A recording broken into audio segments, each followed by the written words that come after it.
All right, there we go. All right, hi, I am Jake with SimplyVital Health. So at our core, what we do as a company is we are in the business of lowering healthcare costs, and we do that by creating the infrastructure to increase outcomes and lower costs.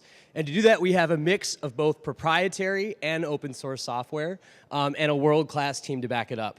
So first, let me talk about our open source software.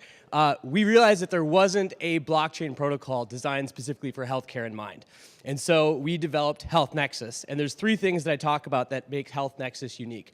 The first is that all of the nodes have to go through a security audit to make sure that they're meeting the rigorous standards that healthcare requires. The second is we use a key pair system. So what the key pair system does is it makes it so data doesn't actually have to move, and you don't actually store data on the blockchain, and rather you use keys which are governed by the blockchain, which create pointers to that data. And so what's nice about that is you can keep data where it is, because pulling data out of EHRs is incredibly difficult. And so that's one thing that makes it unique. And the third is it's a gatekeeper. We have a gatekeeper, which also is open source, which sits in front of a database, which allows people to implement the technology with their existing systems. So that's what we have on the open source front. On the proprietary front, we have our program called Sana.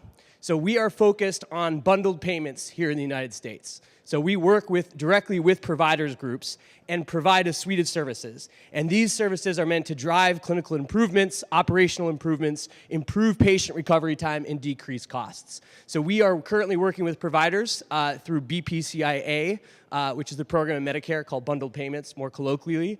And what's exciting about this is we use blockchain as an audit trail to track care coordination when someone goes from, let's say, getting a hip replacement to a skilled nursing facility, rather than tracking via faxes, which is what's happening now, we can use blockchain as the audit trail. And I'm ending here because it's an exciting note to end on, because bundled payments will continually to be a really exciting use case for blockchain technology as things like smart contracts become more prevalent. I'll be here. My CTO, Lucas, is in the background as well. Lucas, if you want to wave your hand. I don't know where he is. There he is. Come talk to him. Also come talk to me. Thank you very much.